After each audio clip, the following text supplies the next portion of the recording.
Ok, depois dos DAV emitidos, nós chegamos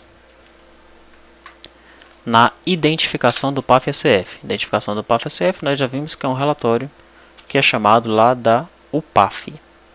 Tá? A gente já viu isso daí, então vou dizer que não quero gerar. E finalmente chegamos em vendas do período, né? Isso aqui é uma parte que gera diversas dúvidas aí nas pessoas que estão implementando o PAF-SF, que é o momento da geração do arquivo do Sintegra e do arquivo do SPED fiscal. Gera muitas dúvidas porque os dois arquivos, o arquivo do Sintegra e o arquivo do SPED fiscal, eles têm muitos blocos diferentes. Tá? E aqui a gente está lidando apenas com um PAF-SF. Nós não estamos gerando os arquivos de todos os dados da empresa. Tá? Então as dúvidas estão aí.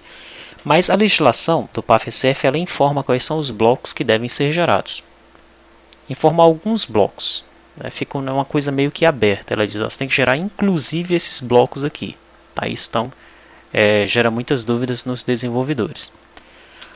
Bom, devo repetir que antes de você estudar isso daqui, como gerar os blocos do Sintegra e como gerar os blocos do SPED, nós estamos utilizando aqui os componentes do ACBR, o componente Sintegra e o SPED fiscal. Nós abrirmos aqui o FData Module, você vai ver isso. Estou usando o ACBR Sintegra e o ACBR SPED fiscal. Tá? Só que você não vai entender nada de como funcionam esses componentes se você não fizer antes isso que eu vou falar de novo. Você tem que entrar aqui em documentação, infra e ler esses manuais. Manual de orientação do convênio 5795. O que é esse convênio? Sintegra. Manual de orientação do SPED fiscal. É esse daqui. Ato COTEP ICMS 0908. O manual, eu vou abrir novamente aqui para a gente dar uma olhada. Ele não é muito difícil de ser compreendido não, tá?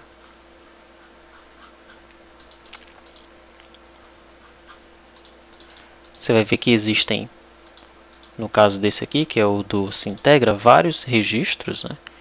Ele vai te explicar aqui quais são os registros, tá? 10, 11, 50, 55, 57, 60. Aqui é a estrutura do arquivo, ok? Depois ele vai explicar para você o que é cada um desses registros. Tá? O registro tipo 10 é o mestre do estabelecimento. E aí vem os campos. Campo 1 é o tipo. Conteúdo dele, 10. Tamanho 2, da posição 1 até a posição 2, formato numérico. Campo número 2 é o CNPJ. CNPJ do estabelecimento, tamanho 14. Posição, começa da 3, vai até a 16. Formato numérico. 3 é a inscrição estadual. 14, começa do 17, vai até o 30, string. E por aí vai. Tá? Depois você vai ver aí algumas observações em relação ao preenchimento desse registro 10. Você chega lá no registro 50. O que é? Nota fiscal modelo 1 ou 1A. Quanto ao ICMS, a critério de cada UF. Nota fiscal do produtor modelo 4. Então não tem nada a ver com a gente. PAF-SF não tira nota fiscal modelo 1 ou 1A, que é a nota fiscal grande que está sendo substituída pela NFE, que é o modelo 55.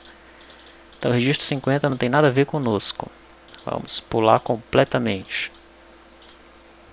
Registro 53, substituição tributária, faz parte lá do 50.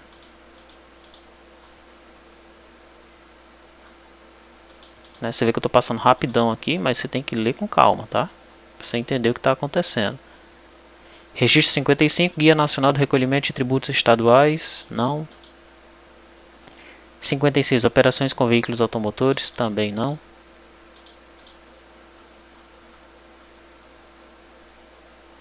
Agora aqui, olha. Registro tipo 60, o que é ele? Cupom fiscal PDV e os seguintes documentos fiscais quando emitidos por equipamento emissor de cupom fiscal: bilhete de passagem rodoviário, bilhete de passagem aquaviário, bilhete de passagem, nota de bagagem e por aí vai. E a nota fiscal ao consumidor modelo 2. Então o registro 60 tem a ver com a gente. tá? Essa parte aqui, maior atenção quando você estiver lendo. E aí começa, ó. 60M é o 60 mestre, é o que vai abrir o bloco do 60, tá? Você vai ter o que nele?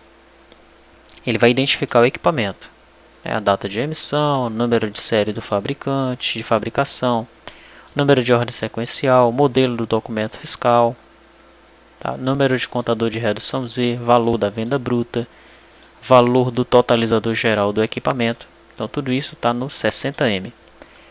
Veja que nós temos aqui uma tabela chamada 60M, onde eu guardo essas informações. Em que ocasião eu guardo essas informações? Eu guardo essas informações, vou chamar a unit USF, sempre que eu emito uma redução Z. Eu gravo o 60M e o 60A também, tá? Vamos continuar aqui. Ele vai informar algumas observações sobre alguns campos aí do registro 60M, né? Por exemplo, olha o campo 6. Modelo do documento fiscal. O que é isso? Preencher com 2B, quando se tratar de cupom fiscal emitido por máquina registradora, que não é SF. 2C, quando se tratar de cupom fiscal PDV. Ou 2D, quando se tratar de cupom fiscal emitido por SF. Tá?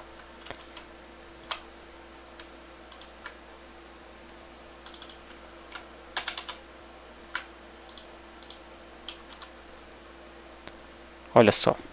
Quando eu estou gerando aqui o 60M, eu pergunto, o que informar no modelo do documento fiscal? Acabei de dar essa resposta para você aqui.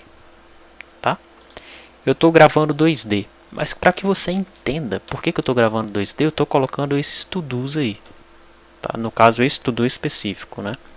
Por isso que tem esses to-dos em várias partes estratégicas da aplicação. Tá? Que você vê aqui 2D, pô, de onde veio esse 2D? Então está bem claro aqui no manual. Né? Se for cupom fiscal emitido por SF, você tem que gravar 2D. Tá? Por isso que a gente grava 2D aqui. Perfeito. Depois do 60M, que é o mestre, vem o 60A, que é o analítico, é o filho do 60M. É a identificação de cada situação tributária no final do dia de cada equipamento emissor de cupom fiscal. Nós também temos uma tabela 60A, que é filha da 60M, que vai armazenar exatamente isso.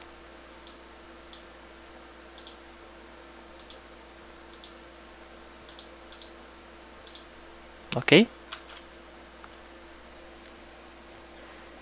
E continua, né? Ele vai dar algumas explicações aí sobre o que é que deve ser armazenado nesse 60A. Vem o 60D, que é o resumo diário. 60I, o item de cupom fiscal, de documento fiscal emitido por PDV ou por SF.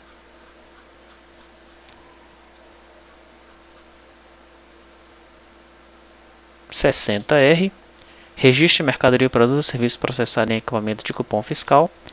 Bom, afinal, a gente tem que gerar todos os blocos do 60, algo que nós temos que ver com calma, tá? Ou é só o 60M e 60A? 60E é necessário? 60R é necessário? Tá? Isso não está muito claro lá na legislação. Bom, já que nós vimos aí esse manual, vamos partir então para descobrir aqui na tela, como é que é o nome da tela mesmo? Vendas do período, aqui. Como é que funciona então a geração desse arquivo? Se integra, né? O que é que faz essa tela aí? Tem aqueles mesmos métodos lá que a gente já conhece, né? O método confirma, tá? Ele tem o método para setar a cor, a data inicial e final. E o que é que faz o método confirma? Bom, se for para gerar o se integra, eles chamam uma unit nova. Nós não tínhamos visto ainda, a unit uSintegra. Dentro da unit uSintegra, ele chama o gerar arquivos Sintegra, passando a data início e a data fim. Tá? Então esse método do UPAF, que é feito na redução Z, ele apenas gera aí o 60M e o 60A, que é o filho do 60M. Tá? Agora eu quero gerar o arquivo. Os dados já estão lá no banco. Como é que eu faço para gerar o arquivo? Eu chamo de dentro de o Sintegra o gerar arquivo Sintegra. O Sintegra é um unit que vai servir só para o Sintegra, tá? Dentro dela eu tenho o gerar arquivo Sintegra. Aqui está. Veja que eu já tenho dois to-dos aqui. Quais as incorreções na geração desse arquivo? Será que esse arquivo passaria por um validador? Está faltando algum registro? Qual é? To-do. Deixa o usuário configurar o nome e caminho do arquivo? De novo, aquele mesmo to-do lá. A gente pode fazer isso? Outro to-do. Onde armazenar o dado da versão do validador? Solicitar essa informação para o usuário?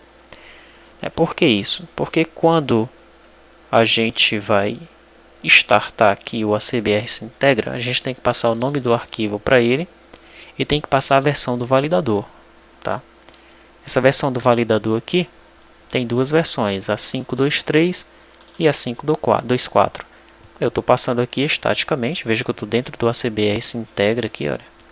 Estou passando estaticamente a versão 5.2.3, mas eu posso fazer isso? Ou eu devo configurar isso em alguma ocasião, né? Devo deixar isso no banco de dados, no arquivo NIR. Vamos discutir sobre isso aí. Depois disso, o que é que eu faço? Eu gero o registro 10, gero o registro 11, gero o 60M, gero o 60D. Tá? E chamo o método gerar arquivo. Vamos ver cada um deles. Gerar registro 10. O que é que faz o gerar registro 10 aqui? Eu instancio empresa controle, né, e chamo aqui a empresa. Tá? Depois que eu chamo a empresa, né, eu inicio aqui com o ACBR Sintegra, que está lá no Data Module. Com ele eu faço o seguinte. Eu digo, registro 10, teu CNPJ é o CNPJ que veio aqui no objeto empresa. A tua inscrição é a inscrição estadual, a razão social é a razão social. E vou setando aqui os dados nos atributos do registro 10. Tá? Se eu clicar aqui em registro 10, eu vou para dentro do ACBR Sintegra. Então veja, registro 10 do tipo classe, olha os atributos dele. CNPJ, código convênio, finalidade, natureza informações, razão social, inscrição, cidade, data final, data inicial, telefone e estado. Por que o criador do Sintegra, do ACBR Sintegra, criou o registro 10 com esses atributos? Isso aqui saiu da cabeça dele? Não. A gente vai lá no manual. Vamos voltar aqui no registro 10.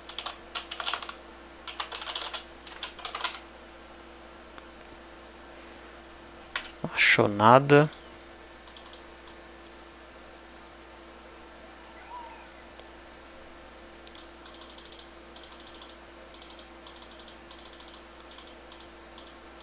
Será que é registro tipo 10 que ele coloca? Isso mesmo, registro tipo 10. Então, ó, primeiro item, CNPJ. É o que tem aqui. Segundo item, código convênio. Já não tem aqui, né? Finalidade do arquivo.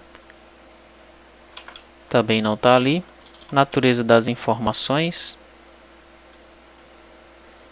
E será que está errado isso daqui? Por que não tem? Ou a gente não está olhando direito, né? Código do convênio. Vamos procurar direitinho. Olha aqui onde é que ele está. Código do convênio, né? Parece que a ordem aqui, onde estão os properties, está igual à ordem que está no arquivo. Vamos seguir essa ordem aqui. CNPJ, CNPJ, inscrição, inscrição, razão social, nome do contribuinte, cidade, município, estado, UF, telefone, fax, data inicial, data final, data inicial, data final, código do convênio, olha só, natureza das informações, aí, finalidade do arquivo, ok? Então igualzinho, tá? Isso aqui, né, o fato de terem criado esse componente facilitou muito, né? Imagine que se nós tivéssemos que fazer todas essas configurações aqui para gerar o arquivo. Então, nós teríamos muito mais trabalho, tá? Então, se você quer aprender como é que funciona aí direitinho a criação do componente, basta estudar esse código-fonte aqui, do ACBR Sintegra, tá? Bom, então a gente já sabe de onde vêm esses atributos, né? Foram definidos dentro do componente. Tá? Para eu configurar esses atributos, eu pego a minha empresa e passo os dados para ele. Código do convênio, eu estou colocando 1. Tá? 1 é o convênio 5795 nessa versão. O 2 é o 5795 nessa outra versão e o 3 5795 nessa outra versão. Tudo. Devemos permitir que o usuário informe os 3 itens abaixo? Ou a gente deixa aqui estático como 1? Em que ocasião eu devo informar 1, 2 ou 3? Natureza das informações. 1. Interestaduais, somente operações sujeitas ao regime de substituição tributária. 2. Também interestaduais, operações com ou sem substituição tributária. E 3. Totalidade das operações do informante. Estou colocando 3. Serve o mesmo tudo aqui. E aí? A gente deixa o usuário informar isso daí ou a gente informa sempre 3? Finalidade do arquivo 1 é um arquivo normal. Vai ser sempre normal? Ou vai ter ocasião que dentro do PAF a gente vai fazer uma retificação, um desfazimento? Tá? Vamos discutir tudo isso daqui no EAD. Esse aqui é o registro 10. Aqui no meu gerar arquivo Sintegra, depois do 10 eu chamo o gerar registro 11. Né? O que é que faz o gerar registro 11? Ele vai pegar o registro 11 de dentro do ACBR Sintegra e vai colocar o endereço, o bairro, o CEP, o contato e o telefone da empresa. Depois do registro 11 eu gero o 60M. O que é o 60M? Aqui, ó, gerar registro 60M. Tá? Então eu tenho um Sintegra Control, onde eu vou buscar uma lista de 60M. Ele simplesmente gera uma tabela 60M para mim. Tá? Eu entrei no Sintegra Controller. Tá? Então ele vai só chamar tudo que tem Sintegra 60M e vai gerar essa lista para mim. Retorna a lista para cá. Veja o to-do. Esse procedimento está certo? Eu devo gerar o 60M e o 60A junto? Tá? Aqui eu vou gerar o 60M. Né? Então, do início até o fim da lista 60M que foi retornada para mim, eu vou criar um registro 60M e vou setar cada um dos atributos dele, emissão, número de série, de acordo com o que retornou para mim na minha lista. Tá? No final das contas, para cada registro 60M eu gero uma lista de registro 60A. Eu estou considerando que funciona assim. Olha, o 60M ele pode ter um 60A, outro 60A, outro 60A, aí depois vai vir outro 60M, que vai ter outro 60A e por aí vai. É assim mesmo que funciona? Esse é o objetivo da pergunta do to-do ali em cima. Tá? A lógica é sempre a mesma. Tá? Eu vou no Sintegra Control, chamo a tabela 60A, pego tudo que tem nessa tabela, jogo nessa lista 60A. Se existir a lista, eu corro o laço e vou criando aí os registros 60A. Tá? Depois que eu gero o registro 60A, o 60M aqui vai gerar o 60M e o 60A, eu chamo o gerar registro 60D. 60D é o diário. Tá? Aqui em cima tem uma observação. Ó, nesse procedimento eu estou gerando o mestre e o analítico. Nesse aqui eu estou gerando o diário. Tá? Mesma lógica. Tá? Vou no registro, no Sintegra Control, crio uma lista 60D. Ok? Essa lista ela vai se retornar uma lista para mim. Eu corro aqui do início até o fim da lista. Vou gerando o registro 60D. Eu crio ele aqui. Tá? Seto os dados, emissão, número de série, código, quantidade. No final das contas eu adiciono em registro 60D. Esse registro 60D que eu acabei de criar aqui. E logo depois eu crio o registro 75. Ok? Seto também aqui a alíquota de ICMS, data inicial, data final e crio aqui o registro 75. Tá? Então, ao chamar o registro 60D, eu estou criando o 60D e o 75 também. Ok? Depois que eu faço tudo isso, eu chamo o método gerar arquivo, né, que vai gerar para mim o arquivo acbrsintegra.txt na pasta do meu sistema. Tá? Então, só essa parte do Sintegra já é bem complexa, né? É algo que você tem que ler bastante, tem que ler a legislação, tem que ler esse manual para entender como é que funciona a geração desse arquivo. Se você não dispuser da ajuda de um componente como esse do ACBR Sintegra, você vai ter que configurar tudo no braço, vai dar muito trabalho para fazer isso daí. Você tem que entender que o Sintegra ele não foi feito para o PAF-SF, já existia esse Sintegra, né? As empresas elas geram esses arquivos aí para o fisco. Dependendo do estado, você gera alguns registros e outros não. Tranquilo? E no nosso caso, como é que a gente vai fazer? Isso que eu implementei aqui está certo? Eu estou gerando todos os arquivos que são obrigatórios pela legislação. Tá? O objetivo é que você entenda completamente o que está ocorrendo aqui, né? E que no final das contas a gente faça a coisa certa.